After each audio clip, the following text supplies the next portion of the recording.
ಈಗ ಈರುಳ್ಳಿ ಆಗಿದೆ.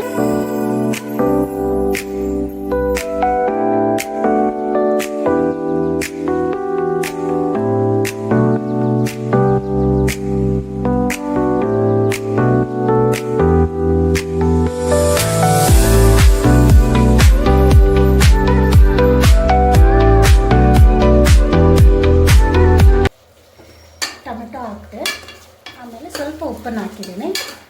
ಉಪ್ಪೇನಕ್ಕೆ ಹಾಕ್ತಂದರೆ ಸ್ವಲ್ಪನೇ ಹಾಕಿರೋದು, ಅದು ಟೊಮೆಟೊ ಬೇಗ ಬೇಯುತ್ತೆ, ಮೆತ್ತಗಾಗುತ್ತೆ ಅನ್ನೋ ಕಾರಣಕ್ಕೆ ಹಾಕಿದ್ದೀನಿ.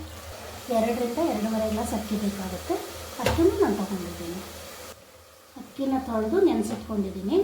ಈಗ ಟೊಮೆಟೊ ಆಗಿದೆ, ಇದಕ್ಕೆ ಸೊಪ್ಪನ್ನು ಒಂದು ಅರ್ಧ ಕಟ್ಟಷ್ಟು ಸೊಪ್ಪು ತೊಗೊಂಡಿದ್ದೆ.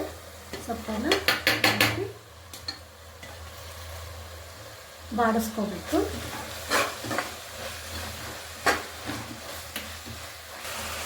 ಸೊಪ್ಪು ಬಾಡಿದಾಗಿದೆ. ಅದಕ್ಕೆ ವೆಜಿಟೇಬಲ್ ಹಚ್ಚಿಟ್ಕೊಂಡಿದ್ನಲ್ಲ, ಕ್ಯಾರೆಟ್, ಬೀನ್ಸು, ಅದನ್ನು ಹಾಕ್ತಾಯಿದ್ದೀನಿ.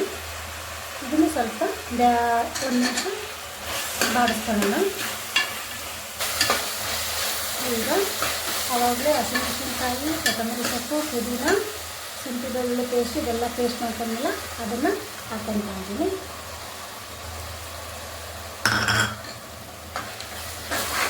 ಇದು ಸ್ಮೆಲ್, ಹಸಿ ವಾಸನೆ ಎಲ್ಲ ಹೋಗೋ ತನಕ ಫ್ರೈ ಮಾಡ್ಕೋಬೇಕು.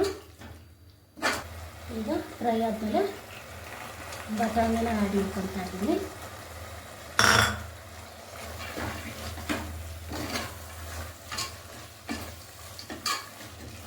ಈಗ ನಾನು 2.5 ಗ್ಲಾಸ್ ಅಕ್ಕಿ ತೊಗೊಂಡಿದ್ದೆ ಅಲ್ವಾ, 2.5 ಗ್ಲಾಸ್ಗೆ 1 ಗ್ಲಾಸ್ಗೆ 2 ಗ್ಲಾಸ್ ಅಂತೆ ನೀರನ್ನು ಆ್ಯಡ್ ಮಾಡ್ತಾಯಿದ್ದೀನಿ.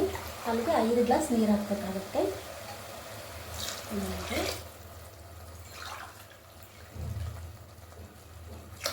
3, 4,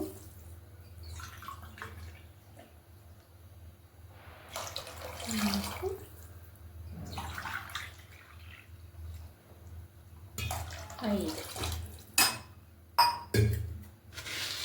ಆವಾಗಲೇ ಟೊಮೆಟೊ ಹಾಕೋವಾಗ ಒಂದು ಸ್ವಲ್ಪ ಉಪ್ಪು ಹಾಕಿದ್ನಲ್ಲ, ಹಾಗಾಗಿ ಈಗ ಸ್ವಲ್ಪ ಕಡಿಮೆ ಹಾಕ್ಕೊತಾ ಇದ್ದೀನಿ.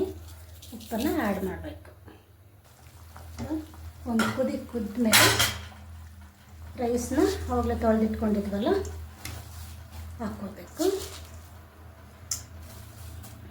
ಈಗ ಕುಕ್ಕರ್ ಕ್ಯಾಪ್ನ ಕ್ಲೋಸ್ ಮಾಡೋಣ.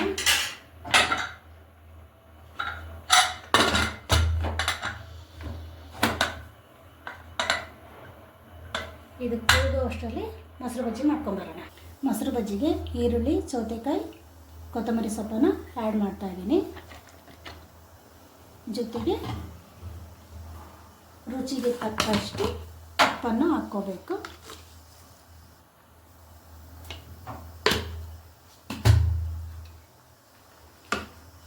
ಮೊಸರು ಬಜ್ಜಿ ರೆಡಿ. 1 ವಿಸಲ್ ಸಾಕು. ಈಗ ಸ್ಟವನ್ನು ಆಫ್ ಮಾಡ್ತಾಯಿದ್ದೀನಿ. 5 ನಿಮಿಷ ಬಿಟ್ಟು ಆಮೇಲೆ ಕುಕ್ಕರ್ ಕ್ಯಾಪ್ನ ಓಪನ್ ಮಾಡಬೇಕು. ಈಗ 1 ವಿಸಲ್ ಆಗಿ ಕುಕ್ಕರ್ ತಣ್ಣಗಾಗಿದೆ. ಕುಕ್ಕರ್ ಕ್ಯಾಪ್ ಓಪನ್ ಮಾಡ್ತಾಯಿದ್ದೀನಿ. ಎಲ್ಲ ಮಿಕ್ಸ್ ಮಾಡಿಕೊಂಡು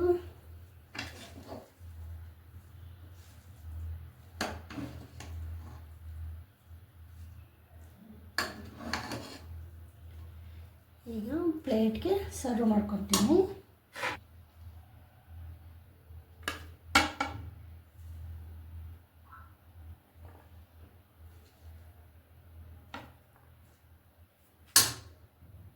ಮೆಂತ್ಯ ಭಾತು ಮೊಸರು ಬಜ್ಜಿ ರೆಡಿ.